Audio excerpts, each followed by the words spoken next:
యాతన లేని ప్రార్థన. ఏంటంటే నీ జీవితం యాతన పాలు అవ్వకుండా ఉండాలంటే, నష్టాలు కష్టాలు పాలు అవ్వకుండా ఉండాలంటే ప్రార్థన అనేది చాలా ఇంపార్టెంట్. ఇది నన్ను క్రైస్తవులందరూ ప్రార్థన మర్చిపోయారు. ఈ వారం అంతా సంఘము ఖాళీగా ఉంది, ఎవ్వరు వచ్చి ప్రార్థన చేసుకో. ఏదో నువ్వు అనుకుంటున్నావు నా కాళ్ళు చేతులు ఎలాగా ఆడతాయే అనుకుంటున్నావు. ఏమో ఏ టైంకి వంకరపోతే ఎవరికి తెలుసండి.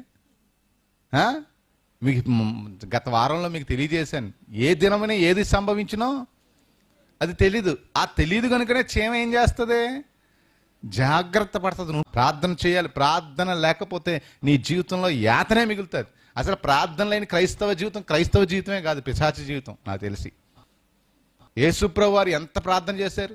అసలు శోధనలు ఎందుకు వస్తాయి యేసుప్రభు వారు ఒక్క మాటలో చెప్పారు. యేసుప్రభు వారు గెత్సేమనే తోటలో ప్రార్థన చేస్తున్నప్పుడు శిష్యులందరూ బయట పడుకున్నారు. బయట పడుకుంటే అప్పుడు యేసుప్రభు వారు వచ్చి అంటారు ఏంటంటే, శోధనలో ప్రవేశింపకుండానట్లు మెలుకోగుండి ప్రార్థన చెయ్యండి.